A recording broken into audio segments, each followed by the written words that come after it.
Ce soir-là, je suis rentrée chez moi plus tard que d'habitude, traînant les pieds après une autre journée épuisante derrière le comptoir. Le sourire forcé des clients était déjà lourd comme un masque de cire, alors qu'à l'intérieur il n'y avait qu'un vide fatigué. Mon mari, selon ses dires, était au chômage depuis près d'1 an. Il ne cessait de répéter que la crise l'avait englouti, que personne ne l'embauchait, que les entretiens n'aboutissaient à rien.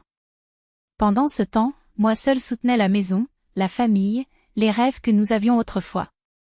J'ai occupé 2 emplois, je me suis privée de tout, j'ai compté chaque centime pour les vêtements, la nourriture, les factures qui n'arrêtaient pas d'arriver.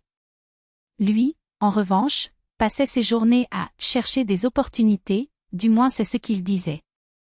Parfois, je trouvais des travaux de réparation, mais de l'argent? Je n'ai presque jamais vu un centime. Il paie des miettes, et même en espèces, a-t-il expliqué, tandis que le peu qu'il recevait, selon lui, disparaissait sous forme de tickets et d'outils. Et nous? Nous vivions dans les os. Tout mon salaire a disparu avec un loyer, des factures et des dettes qui ne finissaient jamais. Ce qui restait était à peine suffisant pour mettre de la nourriture sur la table et acheter des produits de première nécessité pour les enfants.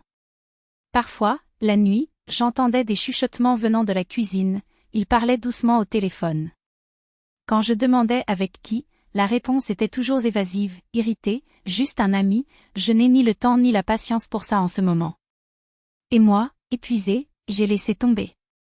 Jusqu'à ce que, quelques semaines plus tard, un événement imprévu m'emmène au centre-ville.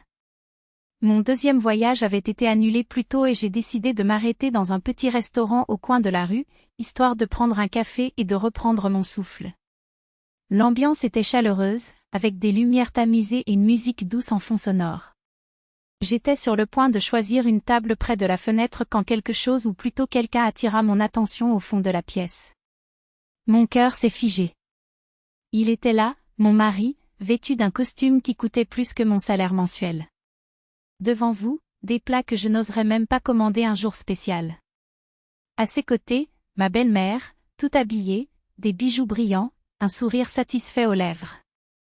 Il riait, trinquait, parlait comme si le monde leur appartenait. Et puis j'ai remarqué, à son poignet, une montre neuve et chère, comme on ne la voit que dans les vitrines de luxe. Une vague de chaleur me monta au visage tandis que des centaines de questions explosaient dans ma tête. Comment? Pourquoi? D'où? Après tout, il a juré qu'il n'avait pas $1, que nous étions coulés, que nous pouvions à peine passer le mois. La trahison ne m'a pas seulement blessé le cœur, elle m'a serré la gorge, m'a volé mon air et m'a laissé le vertige. Je me suis approchée sans même savoir ce que je faisais. Il m'a vu en premier. Le visage se ferma, les yeux devinrent froids, calculateurs. Ma belle-mère se tourna lentement, me regarda de haut en bas et ses lèvres se courbèrent en un sourire ironique, presque méprisant. « Que faites-vous ici » a-t-il demandé, bas mais tranchant, comme si j'avais envahi un espace qui ne m'appartenait pas. Mes mains tremblaient, ma voix se brisait, mais tout ce que je voulais, c'était une réponse. D'où venait cet argent? Mais avant que je puisse dire quoi que ce soit, ma belle-mère est intervenue, avec un ton de supériorité qui m'a glacé jusqu'aux os. Maintenant, elle comprend tout, n'est-ce pas? Le sol a l'impression de s'être ouvert sous mes pieds. Tout cela n'avait été qu'un mensonge. Il n'était pas au chômage. Je ne me battais pas. Je vivais une seconde vie, une vie où il n'y avait pas de place pour moi, pour nos enfants, pour le sacrifice que je faisais jour après jour. Pendant que je travaillais dur, il faisait semblant d'être pauvre, dépensant des fortunes pour des dîners coûteux avec sa mère et qui sait qui d'autre.